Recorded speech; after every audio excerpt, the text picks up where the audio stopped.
Bismillahirrahmanirrahim. Assalamualaikum warahmatullahi taala wabarakatuh. Saya hormati pengurusi majlis, pimpinan Karangkraf yang saya hormati sekalian. Alhamdulillah, pada hari ini kita akan berdialog sekali lagi bersama pemimpin, dan pada hari ini kita akan mengemukakan dan menampilkan seorang tokoh muda yang menyerlah dalam kepimpinan di peringkat NGO, di peringkat parti politik dan juga di peringkat kepimpinan masyarakat. Jadi kita persilakan dan saya perkenalkan yang amat berhormat Datuk Paduka Haji Mukhlis Mahathir.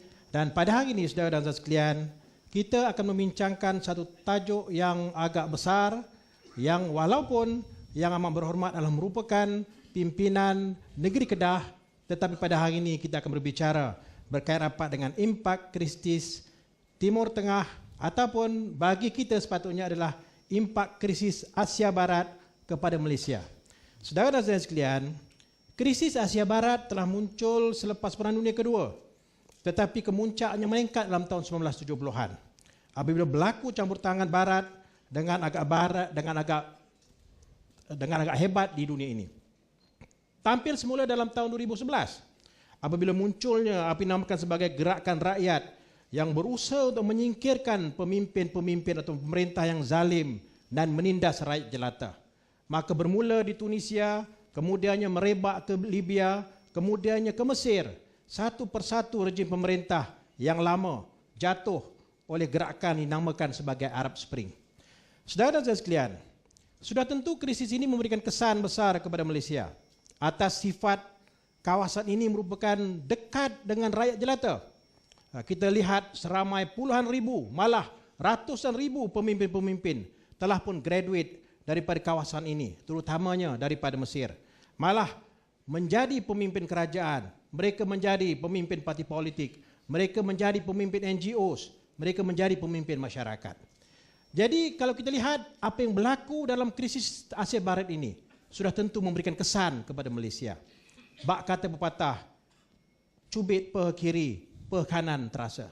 Jadi saudara dan saudara sekalian, pada hari ini kita akan berbicara dengan seorang tokoh yang muncul daripada keluarga yang mempunyai sifat kepimpinan yang jelas. Sudah tentu tidak siapa yang boleh lupa kepada jasa-jasa Tun Dr. Mahathir Mohamad. Tetapi pada hari ini kita memunculkan tokoh anak muda, iaitu anak beliau sendiri, tokoh daripada utara tanah Melayu, iaitu Datuk Paduka Haji Mukhlis Tun Dr. Mahathir. Assalamualaikum dan apa khabar Datuk? Waalaikumsalam. Selamat datang ke dialog bersama pemimpin. Ya, terima kasih. Sebagaimana kita tahu, Datuk adalah Menteri Besar Kedah. Mempunyai pengalaman yang mendalam dalam kepimpinan korporat. Ya. Pemimpin di peringkat kerajaan pusat, pemimpin NGO yang memperjuangkan isu-isu antarabangsa, sebelum menjadi pemimpin tertinggi peringkat negeri. Pada hari ini yang amat berhormat akan berbicara isu antarabangsa, iaitu impak krisis Asia Barat kepada Malaysia. Sudah tentu yang amat berhormat mempunyai otoriti untuk berbicara isu ini, memandangkan kesungguhan beliau dalam memperjuangkan isu antarabangsa melalui Perdana Peace Global Organization sebagai pengarah eksekutifnya, di samping pernah menjadi timbalan menteri di Kementerian Perdagangan Luar Negeri. Format diskusi kita pada hari ini seperti biasa saudara dan saudara sekalian. Yang pertamanya kita akan berikan ruang dan peluang kepada yang amat berhormat untuk berbicara sedikit tentang apa yang dimaksudkan sebagai krisis Asia Barat itu. Keduanya saya akan mempunyai ruang untuk berdialog dengan Datuk berkait rapat dengan isu ini, dan seterusnya saya akan memberikan peluang kepada saudara dan saudara sekalian para pada penonton pada hari ini untuk bersama-sama berinteraksi dengan Datuk. Jadi Datuk, saya persilakan apa sebenarnya isu berkait rapat dengan impak krisis Timur Tengah ini ataupun Asia Barat ini kepada Malaysia, dan bagaimana pandangan Datuk tentang isu-isu ini. Silakan. Ya, Assalamualaikum warahmatullahi taala wabarakatuh. Yang bagi profesor dan rakan-rakan yang hadir, saya sebenarnya lihat tajuk ini sebagai satu yang sangat menarik, kerana apa yang berlaku di Asia Barat itu mau tak mau akan ada kesannya kepada Asia Tenggara dan lebih khusus lagi Malaysia. Dari segi ekonominya, dari segi politiknya, dari segi sosialnya. Dan kalau boleh kita imbau sejarahnya, kita tengok bermula tahun 2010-2011 gitu, macam-macam pergolakan yang berlaku yang dipanggil Arab Spring. Sudah tentu ianya berpunca daripada amalan demokrasi yang tak berapa demokratik, orang kata. Kepimpinan diktator yang menjadi amalan biasa bagi kawasan negara-negara yang kaya dengan minyaknya di Asia Barat. Dan daripada situ satu persatu negara-negara ini jatuh, iaitu kerajaan-kerajaan mereka yang jatuh, dan dirasakan bahawa amalan demokrasi perlu diguna pakai bagi negara-negara tersebut. Dan di peringkat awalnya, negara-negara seperti ini sebenarnya tidak langsung mempunyai pengalaman ataupun kurang pengalamannya mengenai demokrasi ini. Dia tak tahu macam mana nak mengendalikan pilihan raya, dia tak tahu apa asas-asas yang perlu ada sebelum diserahkan hak memilih pemimpin itu kepada rakyat. Dan ianya seolah-olah digerakkan daripada amalan demonstrasi jalanan. Bayangkanlah sebuah kerajaan, walaupun ianya tidak dilihat legitimate kerana diktator, dijatuhkan melalui demonstrasi jalanan atau rusuhan, kemudian diganti pula dengan demokrasi. Malangnya mereka tak terima pula keputusan pilihan raya. Jadi ini yang menimbulkan masalah, dan sampai ke hari ini kerajaan baru yang dipilih melalui pilihan raya pun hendak dijatuhkan menggunakan pendekatan yang sama, iaitu rusuhan dan demonstrasi jalanan. Kalau kita boleh tengok contoh seperti Mesir, saya bangkitkan perkara ini kerana akhirnya ada kaitannya juga dengan negara Malaysia ni. Mesir zaman Hosni Mubarak dulu kononnya demokratik, tapi kita semua tahu ianya sebuah kerajaan yang authoritarian, orang kata, dikuasai oleh satu orang, ya, dari zaman dulu lagi, kemudian diambil alih oleh Hosni Mubarak. Dan katanya ada pilihan raya, tapi 498 kerusi parlimen yang ditandingi. Separuh daripadanya tak ditandingi. Jadi setengah daripada kerusi parlimen itu dilantik oleh presiden. Ya. Jadi tak ada peluang untuk menjatuhkan presiden, sebab setengah daripada kerusi parlimen itu dia sendiri yang lantik. Jadi tinggal setengah saja. Daripada setengah yang terbuka untuk pilihan raya, ada parti-parti politik tertentu diharamkan, tak boleh bertanding. Ikhwanul Musliminnya, lepas tu Nasiriyatnya, banyak parti-parti politik ni yang dirasa boleh menggugat kedudukan politik presiden, diharamkan pertubuhan itu, maka tak boleh terlibat dalam pilihan raya. Jadi daripada situ saja kita dah tahu tak ada kemungkinan untuk mengguling ataupun menjatuhkan kerajaan itu melalui amalan demokrasi. Dan kita pun rasa macam satu lawak jenaka lah mungkin, ya. Masuk pilihan raya tahun 2005 di Mesir, masa tu Hosni Mubarak sekali lagi, kali yang ke-7 ke 8 saya ingat, menawarkan diri bertanding. Yang dia mendapat keputusan 98% undi dia menang. 98%. Tetapi bila kita semak balik berapa peratus yang keluar mengundi, 10% saja.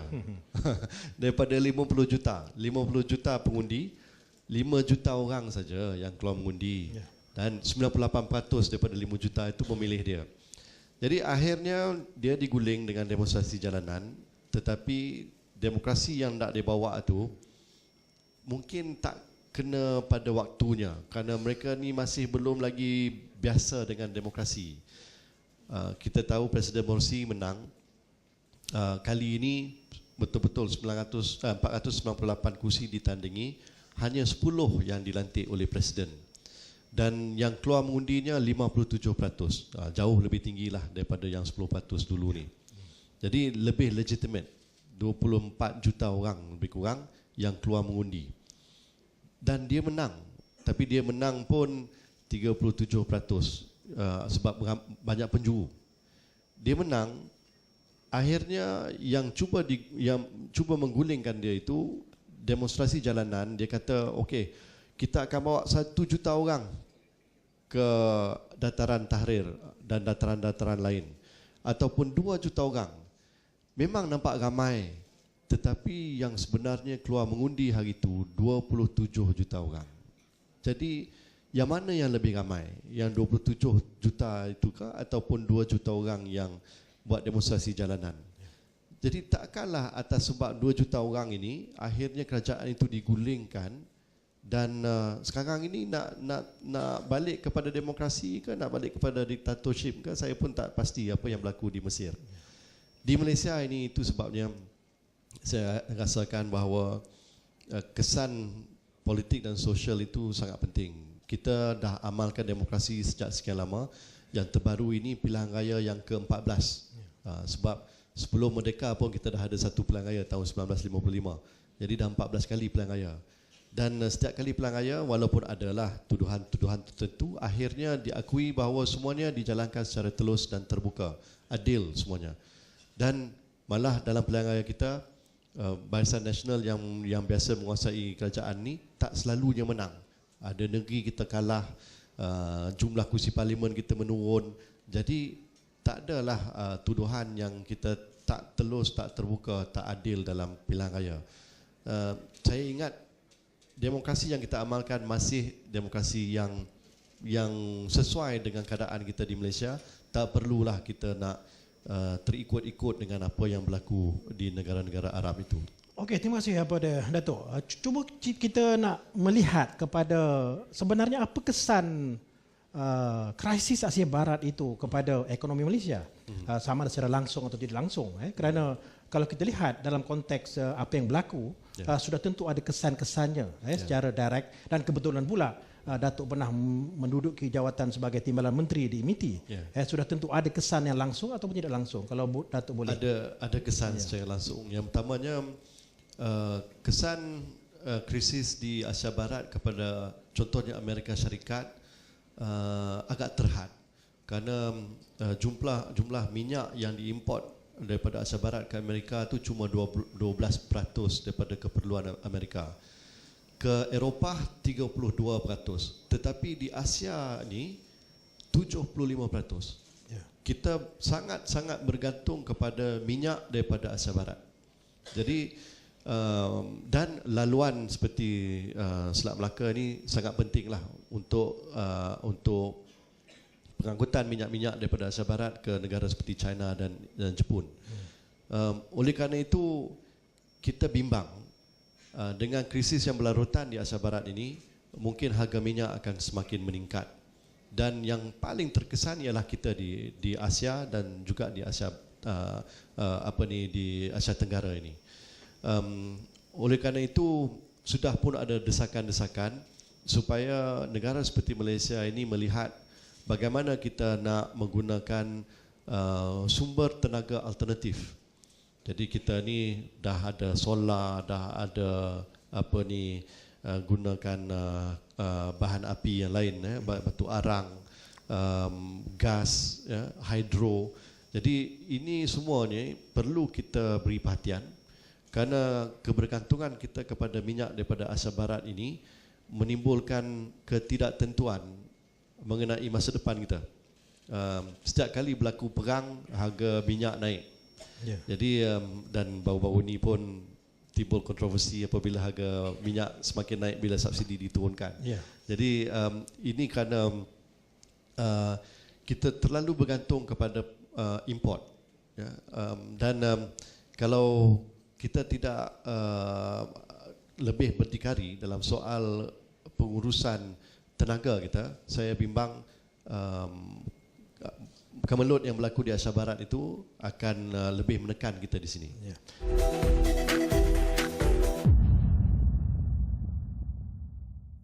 Sudah pasti apabila apa yang berlaku di Asia Barat itu dia ada kaitan dengan pengaruh luar.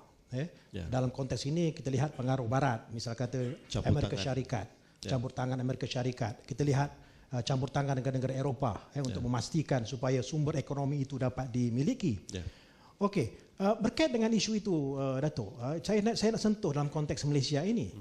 Sekarang ini kita banyak bercakap soal TPPA, Trans-Pacific Partnership Agreement, yang sekarang ini menjadi debat di kalangan masyarakat. Malah ianya menjadi debat di kalangan ayahanda kepada Datuk sendiri, iaitu tidak bersetuju dengan Malaysia menandatangani TPPA itu. Cuma dalam konteks begini, kerana Datuk sudah berada dalam MITI dulu. Sudah tentu keputusan itu telah dibuat. Jadi apa sikap Datuk dalam persoalan TPPA itu? Adakah dia wajar atau tidak ditandatangani dalam konteks Malaysia? Ini soalan pangkap samar ni. Saya lihat kalau kita tengok dari konteks Asia Barat, memang jelas sekali campur tangan Barat di dalam pergolakan politik yang berlaku di sana atas kepentingan seperti minyak dan sebagainya. Dan di Malaysia pula, kita ni sebuah negara pedagang.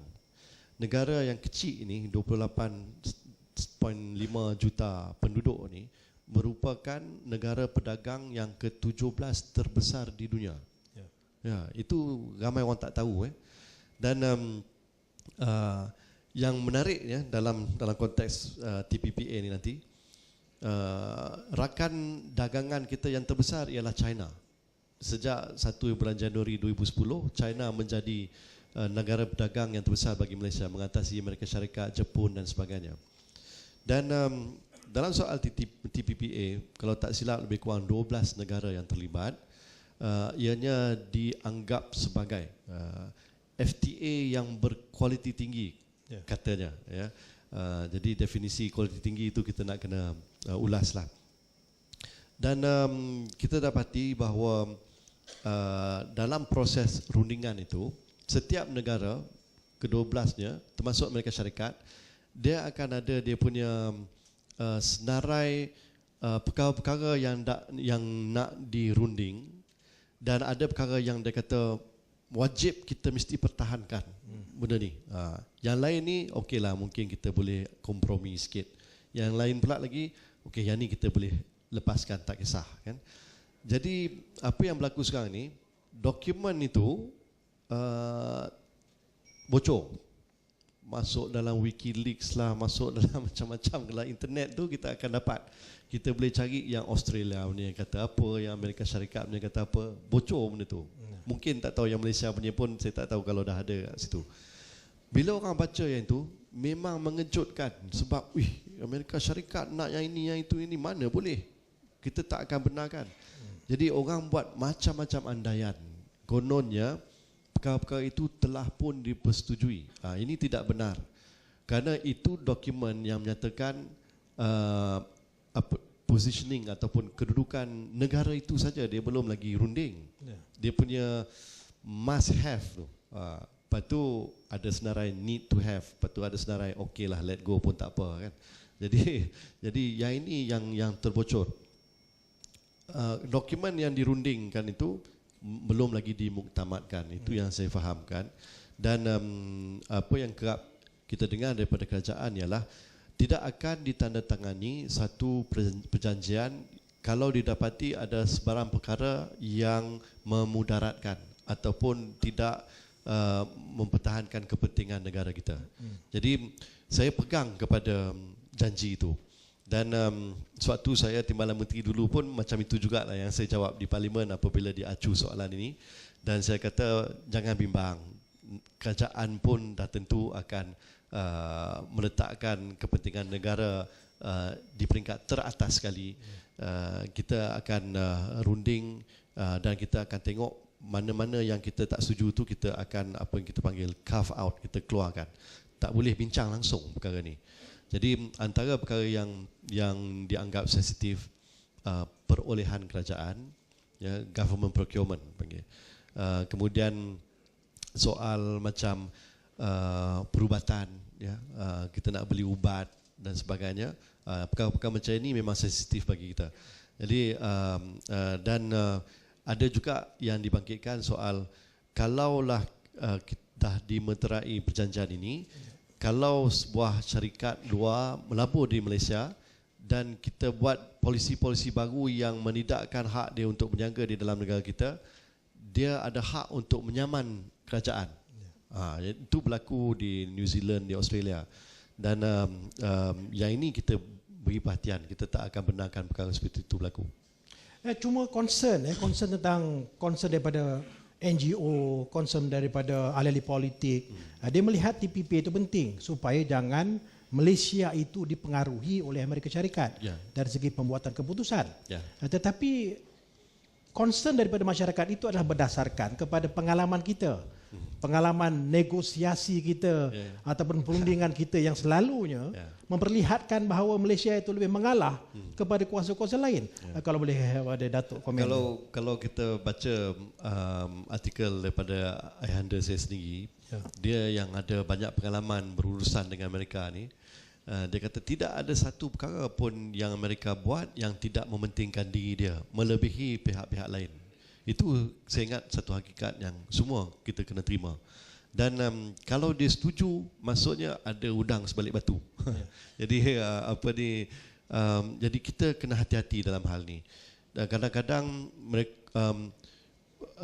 dokumen perjanjian ni begitu detail, tak mungkin kita boleh faham segala yang tersirat di sebalik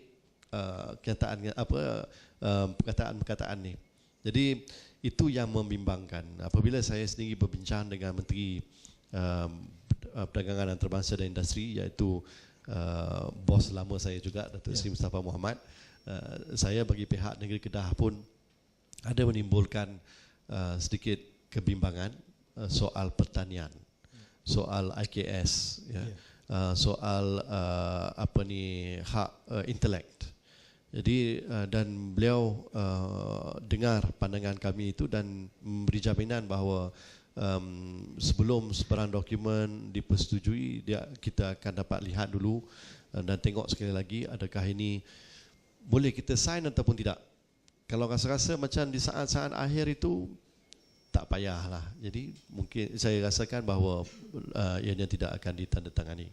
Cuba Datuk lagi yang soal bagaimana sebagai pimpinan Menteri Besar Negeri Kedah sebagai misalnya, bagaimana mempertahankan daripada sudut IKS, daripada sudut pertanian, daripada sudut hak-hak intelektual yang lain.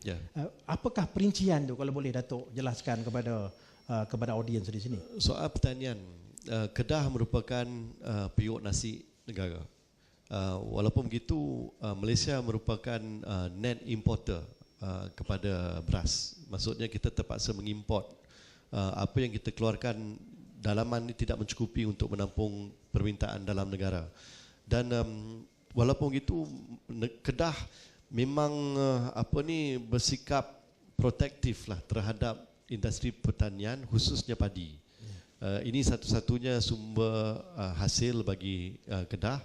Dan kalaulah TPPA itu membuka ruang untuk negara kita mengimport segala-galanya, mungkin atas sebab harga yang lebih murah ataupun kualiti yang lebih baik, maka Kedah tiba-tiba akan kehilangan punca.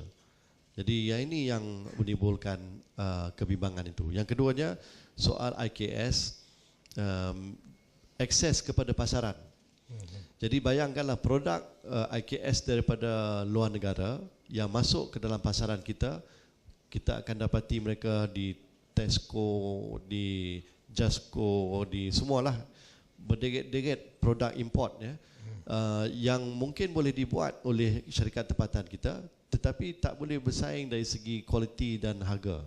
Jadi kalau TPPA ini ditandatangani dan membenarkan pembukaan pasaran seperti itu, maka dibimbangi IKS kita akan terjejas. Jadi hak intelek pun sama juga melibatkan IKS. Kita buat R&D, kita berusaha dan sebagainya, inovasi, dan syarikat-syarikat Malaysia kita sekarang ini banyak yang berinovasi. Tetapi kalau syarikat daripada luar yang mempunyai dana yang jauh lebih besar datang untuk menembusi pasaran kita, maksudnya produk yang kita buat sendiri pun tak boleh dijual kepada pasaran tempatan kita. Jauh sekali lah nak dieksport. Satu contoh ialah produk medical. Di Malaysia ni sudah banyak syarikat kecil yang mengeluarkan produk-produk peralatan perubatan yang canggih-canggih. Inovasinya memang hebat. Permintaan seluruh dunia pun ada, tetapi tak boleh dijual kepada hospital tempatan kita pun. Jadi itu yang masalahnya bila dia nak pergi ekspor. Soalan pertama selalu ditanya, berapa peratus daripada pengeluaran itu dijual di pasaran Malaysia sendiri. Dan kalau dia tak boleh jawab, maksudnya memang tak boleh tembus lah.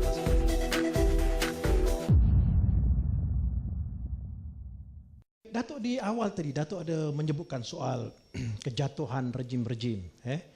Saya ulang balik yang Asia Barat. Kerana tidak pekanya atau prihatinnya pemimpin dengan rakyat, terutamanya orang-orang muda. Kerana kita lihat Arab Spring yang berlaku itu adalah merupakan suatu sahutan anak muda. Lebih baik kita dalam konteks Malaysia ini mentransformasikan diri sebelum direformasikan. Jadi kalau boleh Datuk sebutkan sendiri tentang betapa perlunya sekarang ini kita mengambil pendekatan transformasi yang lebih serius, terutamanya mengambil kira pandangan anak-anak muda daripada luar itu. Jadi bagaimana hasrat Datuk kaitkan pula dengan masuknya Datuk dalam persaingan ni, kalau tak masuk persaingan naik presiden tak boleh juga, jadi kena masukkan juga bagaimana dengan persoalan persaingan Datuk dalam konteks naik presiden itu dapat menggambarkan sebenar-benarnya transformasi tersebut. Saya ingat macam contoh di Asia Barat ni, walaupun datangnya daripada orang muda, pelajar-pelajar universiti, dia nakkan transformasi. Tetapi kalau ianya tidak diberi panduan, kalau transformasi itu tidak terpimpin, kita bimbang apa yang berlaku di tempat seperti Mesir, Syria sekarang ini dah menjadi huru-hara dah, akan turut berlaku di Malaysia. Apa maksud saya? Maksudnya ialah dia nak transformasi, tetapi kita kena tunjukkan kepadanya transformasi kepada apa. Mestilah kita nak berubah daripada keadaan yang tak berapa baik menjadi yang sesuatu yang lebih baik. Silap-silap apa yang kita dapat ialah satu yang lebih tak baik daripada yang tadi. Dan itu yang berlaku di Mesir sekarang ni. Saya ingat tidak ada seorang pun yang suka keadaannya. Ada yang disebut roti zaman Mubarak dulu pun suku je harganya sekarang. Itu ayat tu selalu kita dengar. Bila saya dengar, saya sembang-sembang dengan pelajar-pelajar kita yang balik dari Mesir ke Kedah, dan saya tanya apa keadaan di sana. Dia kata harga makanan melambung naik. Dia kata zaman Mubarak dulu tak ada macam ni. Jadi dia walaupun dia diktator, tetapi kurang-kurang bahan asas seperti itu dikawal. Jadi bila kita nak transformasi, mestilah transformasi kepada sesuatu yang lebih baik daripada keadaan sekarang. Samalah di Malaysia ini. Kita nak membawa perubahan, kita nak transformasi, tetapi kita kena jelas transformasi yang jenis apa yang kita mahu. Mestilah kita buat analisa keadaan kita sekarang ni macam mana, kat mana kelemahannya, apa yang boleh ditambah baik, dan bagaimana kita nak lakukannya. Dan kalau itu tidak dilakukan secara yang terpimpin, saya khawatir nanti jadi macam Mesir. Kita akan dapat satu keadaan di mana sebenarnya yang dulu lebih baik daripada yang sekarang. Okey Datuk, apa dia Datuk MB Kedah, Menteri Besar Kedah. Sudah semestinya kita mengaitkan transformasi yang cuba dijalankan oleh Datuk Seri Najib itu dalam konteks Malaysia dibawa ke negeri Kedah. Datuk mempunyai otoriti yang besar kerana Datuk adalah merupakan Menteri Besar Kedah, the first man in Kedah. Ditambah pula dengan Kedah itu merupakan negeri yang sangat volatile daripada sudut politiknya. Apa dia bila-bila masa saja orang lain boleh memerintah, parti politik lain boleh memerintah negeri Kedah. Dalam konteks itu Datuk, bagaimana Datuk nak mengemukakan proses transformasi yang disebutkan itu dan bagaimana dilaksanakan dalam konteks negeri Kedah supaya orang-orang muda ataupun mereka-mereka yang cuba untuk melakukan transformasi itu dapat merasa akan kebenaran transformasi dalam konteks Kedah. Dalam segala benda yang kita nak lakukan di Kedah, saya berpegang kepada ungkapan rakyat didahulukan. Jadi contohnya kita nak membawa pembangunan kepada negeri Kedah, nak tarik pelaburan yang berbilion-bilion, ada projek yang besar-besar ni. Saya nak pastikan setiap benda yang kita buat itu, apa manfaat yang dirasai oleh rakyat, itu yang sangat penting. Jangan nanti dilihat ini satu projek mega, hanya sekumpulan saja yang dapat faedahnya. Yang lain kita tengok dan nganga saja. Itu tak boleh. Jadi itu yang sedang kita lakukan. Dan saya dapati bahawa apabila transformasi yang macam itu kita usahakan, ianya mendapat sambutan yang begitu meriah sekali daripada setiap lapisan masyarakat. Saya ingat rakyat Kedah yang 2 juta orang kesemuanya, yang mana saya bertanggungjawab ke atas kepentingan mereka, memanglah mengharapkan bahawa negeri Kedah kita ini lebih maju daripada sekarang ini. Sudah sekian lama Kedah ini seolah-olah dia agak slow sikit pembangunannya. Jadi terlalu tertumpu kepada pertanian mungkin. Tetapi kita telah buktikan melalui Kulim High Tech Park bahawa walaupun Kedah cuba mencubakan diri dalam bidang teknologi tinggi, kita mampu melakukannya dan kita berjaya menarik pelaburan yang bernilai berbilion-bilion ringgit. Saya nak mengulangi kejayaan itu di sekitar negeri Kedah. Contohnya di belah utara, Bukit Kayu Hitam, Padang Terap, tempat-tempat macam ini. Kemudian saya nak supaya Bandaraya Alor menjadi sebuah metropolis. Tapi bukannya bandar besar-besar yang macam di Kuala Lumpur ni, tetapi satu bandar yang kualiti hidupnya masih seperti sekarang, agak baik, tetapi dengan semua kemudahan moden yang dinikmati oleh orang dalam bandar.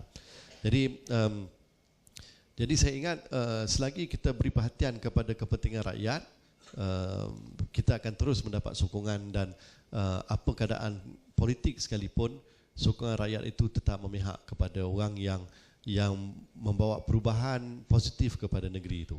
Jadi itu yang sedang saya usahakan.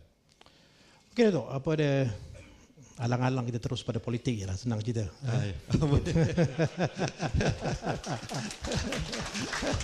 Kita dah selesai antarabangsa. Oh, ya ke?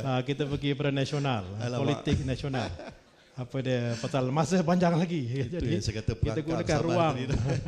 Kita gunakan ruang sebaik mungkin, Datuk, tentang kemasukan Datuk dalam ruangan kepimpinan naib presiden UMNO. Sudah tentu orang menanti-nanti akan apa perjalanan Datuk. Datuk menyebutkan bahawa penting untuk kita memudahkan UMNO. Itu satu, orang kata, tema Datuk dalam perjuangan meneruskan kesinambungan. Yang kita harus faham bahawa sebenarnya tema yang Datuk war-warkan itu ada kewajarannya. Kenapa wajar? Kerana persaingan yang UMNO terpaksa hadapi dengan Pakatan Rakyat yang sudah pun menampilkan orang-orang muda, tidak kira di kalangan wanita ataupun di kalangan pemuda-pemudanya, penampilan itu penting. Dan mereka telah pun diberikan pengalaman dalam konteks pentadbiran politik sejak daripada awal lagi. Jadi bagaimana Datuk ingin melihat ini terus kepada perjuangan? Bukannya Datuk nak berkempen, saya nak melihat tentang apa dia, bagaimana tema itu boleh Datuk kemukakan dalam perjuangan itu. Ini kira soalan bola tanggung lah kira. Okay. Apa dia? Saya lihat bahawa memang selalu disebut-sebut mengenai proses meremajakan parti. Tapi bila saya faham mengenai istilah itu, yang saya boleh gambarkan ialah bagaimana kita nak menarik lebih ramai orang muda masuk dalam parti. Saya lihat lebih jauh sikit daripada itu, iaitu bukan setakat bilangannya saja, iaitu kuantitinya saja, tetapi kualitinya pun sangat penting. Kerana akhirnya orang akan lihat parti ini dan melihat siapa yang menganggotai parti ini, siapa yang menjadi pemimpinnya. Kalau yang dia tengok bukan jenis orang yang macam dia nak mendekati, maka akhirnya sokongan itu takkan kita dapat juga. Apa maksudnya? Meremajakan parti ini, contohnya kita buka ruang seluas-luasnya, siapa-siapa nak masuk pun silakan. Memang itu pun yang kita cuba nak lakukan. Tetapi kalau kita bercakap dengan orang muda sekarang ini, macam-macam dia pemikirannya. Ada yang agak liberal, ada yang agak konservatif, ada yang tahap pendidikannya sangat tinggi, ada yang sederhana tinggi kan. Jadi macam-macam ada di situ. Kalau boleh saya ceritakan, bila saya masih band dengan orang muda zaman sekarang ni, lagi-lagi dah dalam bandar, dan saya tanya, tak rasa cemas ke soal kalimah Allah ni? Ya. Apa ni, ada orang dah sampai tahap boleh pakai kalimah Allah kita ni dalam kitab dia. Apa jawab dia? Allah Datuk, biasalah tu, semua agama sama. Sama rata ya, kita sepatutnya dah umur 18 tahun boleh pilih lah agama mana kita nak ikut. Itu pemikiran orang muda sekarang. Bila saya tanya, macam mana ni sekarang banyak cerita dalam surat khabar mengenai LGBT. Dia kata, alah Datuk, itu hak kita untuk memilih. Ikut suka hati lah, kalau kita nak L ke G ke B ke T ke, tak kisahlah apa-apa pun. Asalkan dia tak kacau orang. Itu jawapan orang muda sekarang ni. Saya tanya sampai ke tahap, ni macam mana ni, dah tengok dalam surat khabar, dalam video YouTube semua ni, ada gambar, ada video pemimpin-pemimpin tertentu buat kerja-kerja yang tak mencerminkan apa ni, kepimpinannya lah kan, orang kata kan, kalau nak secara berlapiknya kan. Dia kata apa? Alah Datuk, siapa tak buat benda ni, biasalah ada simpan sikit-sikit ni kan. Macam itu, bayangkan apa jenis orang muda yang kita nak tarik masuk ke dalam parti ni. Jadi saya ingat menjadi peranan kita lah. Kalau kita parti politik, kita pun bertanggungjawab ke atas pemikiran orang muda ni. Iaitu yang pertamanya, sudah tentu kita nak tarik orang yang sehati sejiwa dengan kita, yang sama perjuangan. Itu yang paling mudah. Tetapi kalaupun ada orang yang pemikirannya langsung bertentangan, menjadi tanggungjawab kita untuk mengindoktrinasikan mereka. Dalam parti politik mesti ada indoctrination. Kalau tidak, apa gunanya kita tarik orang masuk, silap-silap parti kita yang berpegang kepada menegakkan syiar Islam, memartabatkan bangsa Melayu, kemudian nak memajukan tanah air ni, alif bata kita ini, akan jauh terpesong daripada landasan kerana kemasukan orang-orang baru yang sebenarnya tidak berpegang kepada alif bata itu. Jadi sambil kita nak meremajakan parti, saya ingat sangat penting untuk kita beri perhatian kepada hal ini.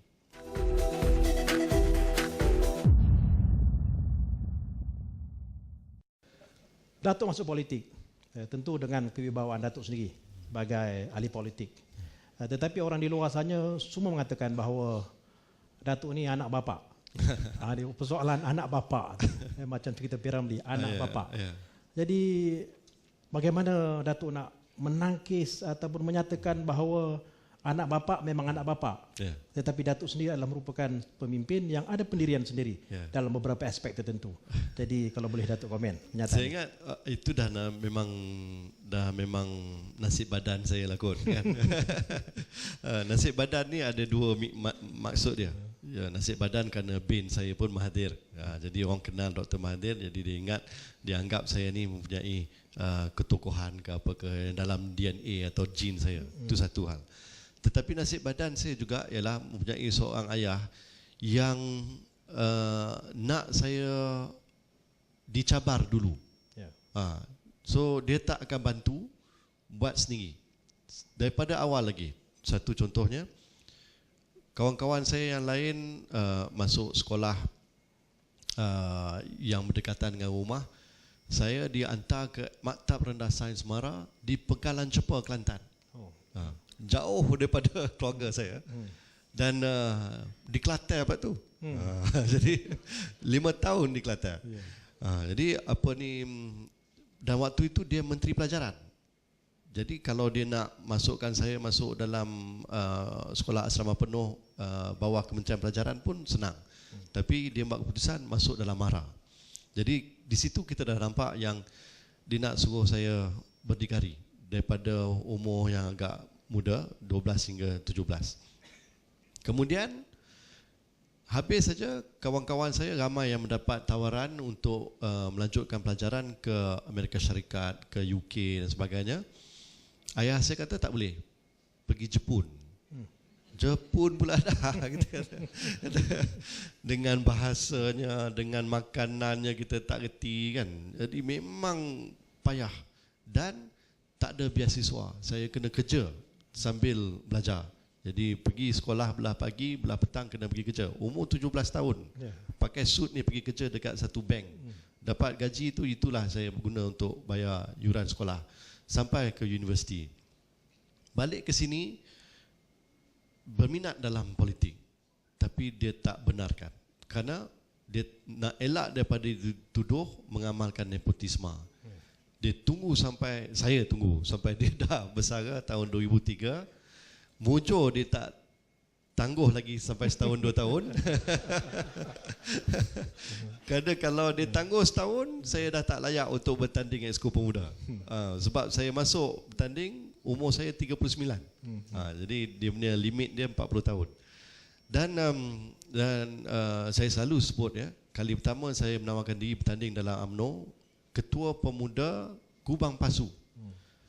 Kawasan yang mana dia menjadi ketua bahagian yang selama 35 tahun. Dan kali pertama saya tawarkan diri, saya kalah 9 undi.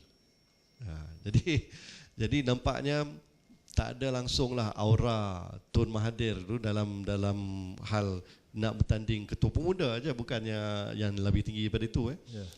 Kemudian tanding Exco dapat nombor 1, tanding ketua pemuda Malaysia kalah. Dapat nombor 3 yang tercorot sekali. Jadi itu sebab saya katakan tadi, karier politik saya ni turun naik. Jadi saya ingatlah, kalaulah betul saya ni anak bapa dan diberi laluan yang mudah, sepatutnya zaman dia presiden parti, zaman dia Perdana Menteri lagi lah, saya dan mungkin abang saya, dia pun berminat politik, diberikan laluan itu. Dan tak tahulah ke mana kita sekarang ni.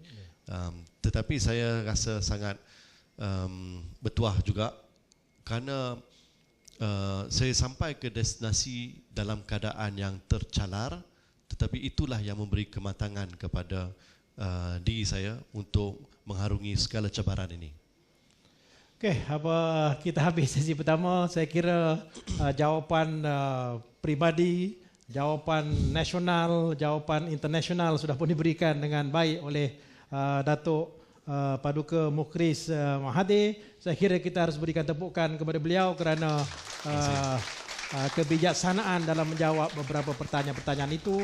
Jadi saya terus kepada sesi kedua, iaitu dialog dengan para hadirin sekalian. Saya, kalau boleh, saya inginkan tangan berapa banyak yang nak bertanya. Saya cuba akan limitkan pertanyaan-pertanyaan itu. Kalau boleh orang-orang yang tidak pernah bertanya dalam sesi-sesi dialog, kita beri ruang kepada pelajar UiTM dulu untuk bertanya. 5 pertanyaan awal, kemudiannya diikuti dengan jawapan, dan 5 pertanyaan kedua. Silakan pada UiTM pimpinan. Saya silakan. Nama saya Nur Hisham bin Ahmad Fauzi, berasal daripada Sungai Petani, Kedah. Tapi belajar di UiTM Shah Alam, merupakan majlis perwakilan pelajar UiTM Shah Alam. Okey, saya terus kepada soalan. Soalan saya pertama berkenaan dengan penjenamaan UMNO itu sendiri.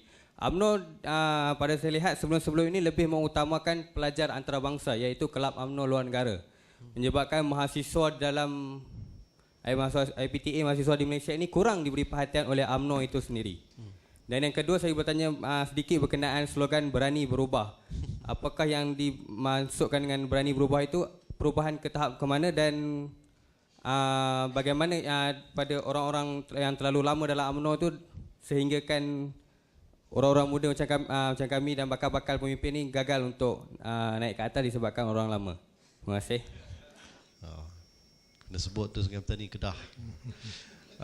Jadi jenama UMNO itu sendiri disentuh dan dikatakan bahawa kita memberi keutamaan kepada pelajar-pelajar Malaysia yang menuntut di luar negara melalui Kelab UMNO Dan saya lihat bahawa perlu ada keseimbangan antara kedua-duanya.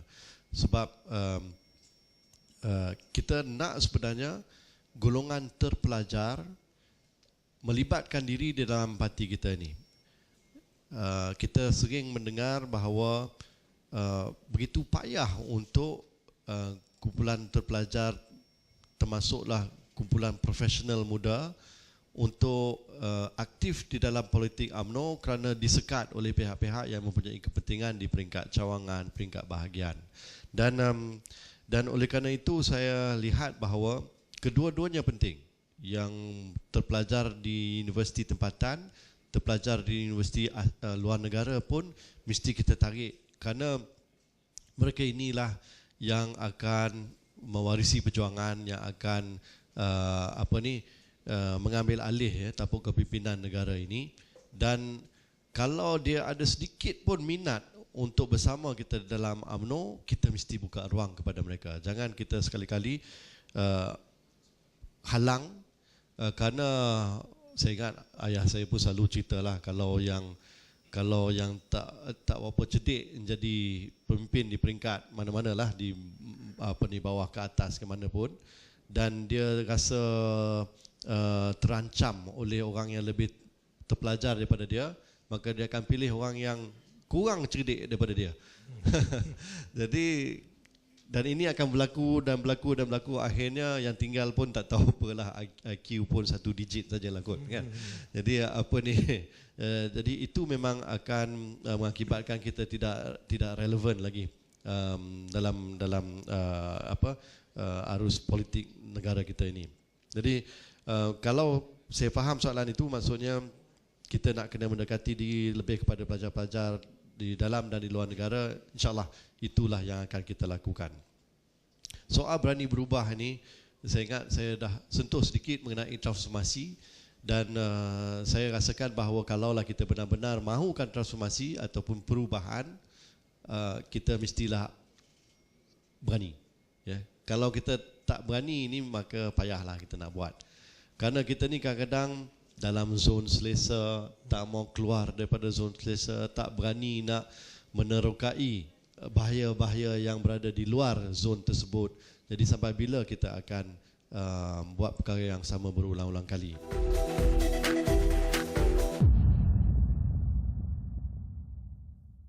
Astro Awani presents Gadget Nation Season 10.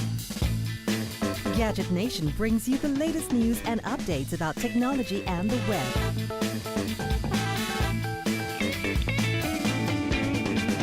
Gadget and video games. Tune in to Gadget Nation every Friday at 8:30 p.m. exclusively on Astro Awani.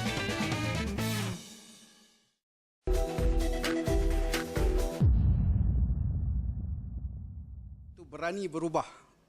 Harapan saya, dan sekali dengan soalannya, UMNO selama ini kita nampak seolah-olah dia membelakangkan agamawan. Maksud saya, bila seseorang individu, bila dia masuk dalam UMNO, bila dia nampak macam agak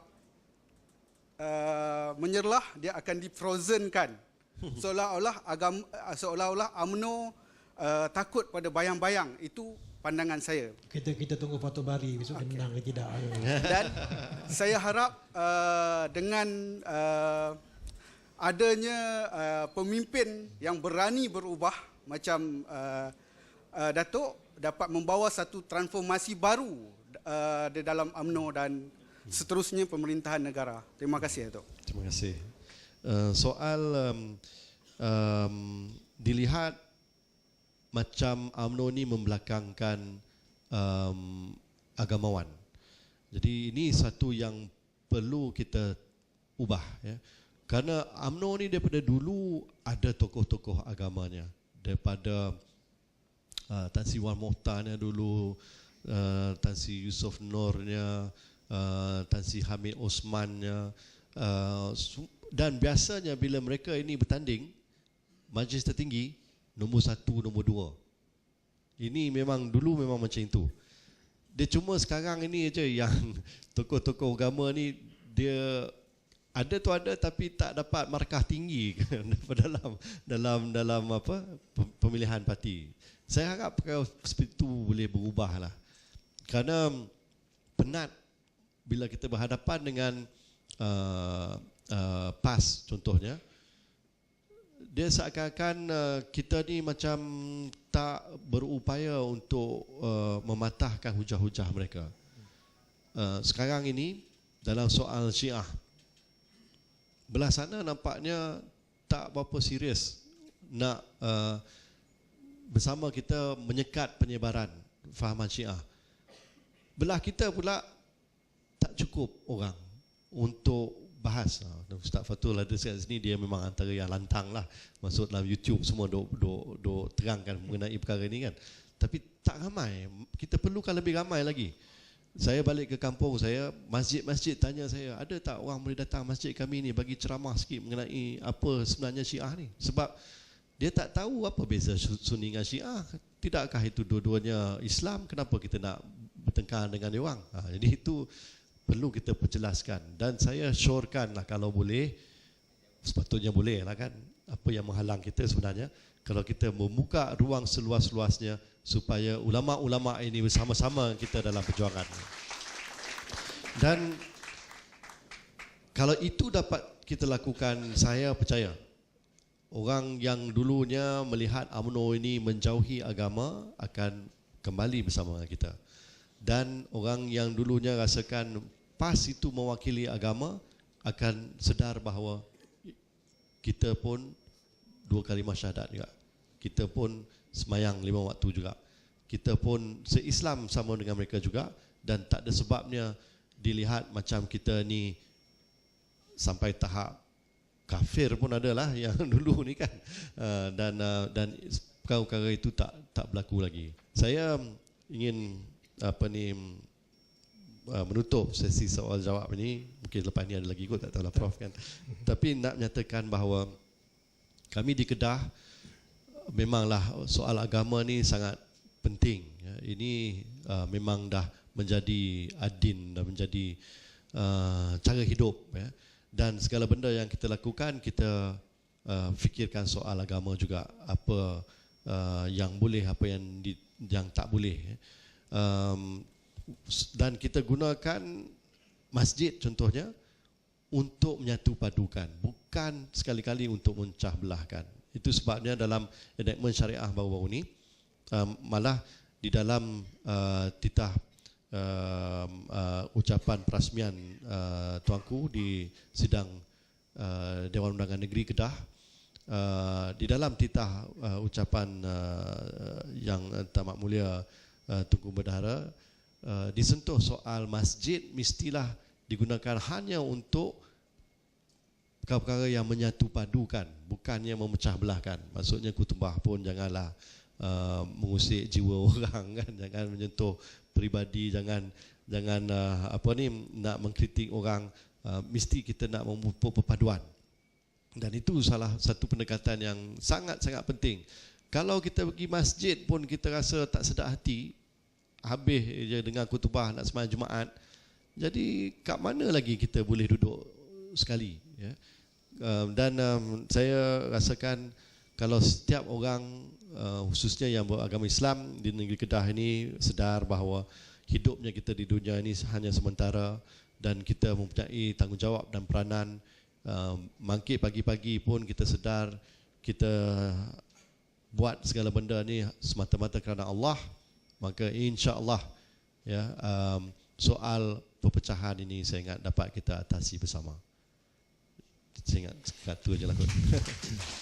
Okey, terima kasih Yang Amat Berhormat Datuk Paduka Mukris Tun Dr. Mahathir, yang saya kira sudah pun menjawab beberapa persoalan-persoalan dasar, persoalan antarabangsa, nasional, seterusnya terus kepada isu-isu lokal di negeri Kedah.